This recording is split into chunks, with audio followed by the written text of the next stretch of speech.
Welcome back to my video. Pragati here. Now in this video I just want to share with you how important it is that we get these three things out of your property investment. You want to make sure that you get these three things out of your property investment, right? So number one is your cash flow. So what I mean by cash flow, this is a positive cash flow we're talking about, because you could be having a negative cash flow, which is very, very dangerous.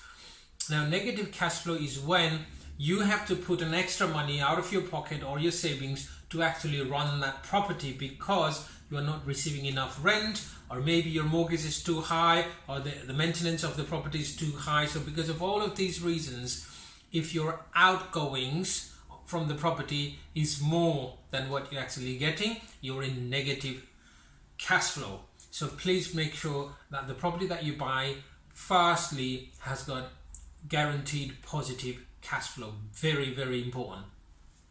Secondly, you want to make sure that your property is actually will receive a capital growth in future. So please do not take it for granted, because generally the belief is that property value doubles every 8 to 10 years.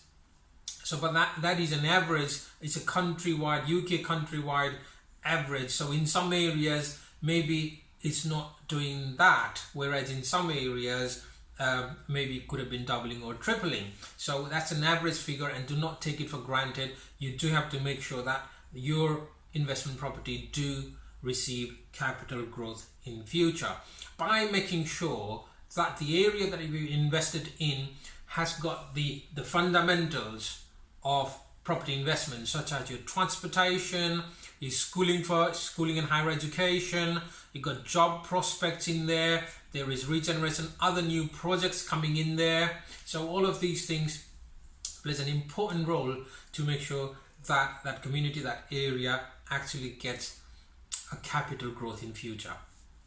Now, also equally important is when you're buying the property that we try and buy slightly under market value.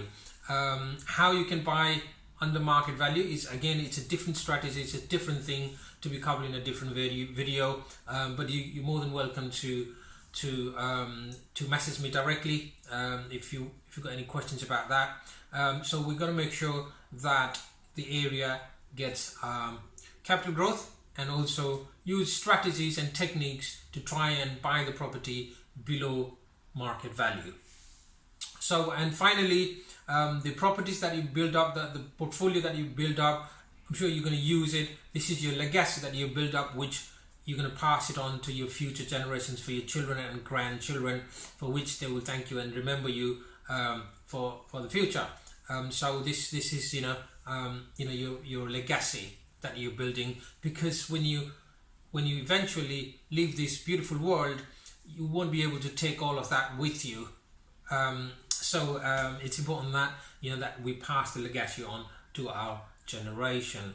So just to recap, the three things that you want to get from your property investment: number one, positive cash flow, positive capital growth, and leaving the legacy. I hope that was helpful. If you've got any other ideas that I might have missed here, please comment on the video, and don't forget to like, subscribe, and hit the bell so you can get my future videos directly alerted in your inbox.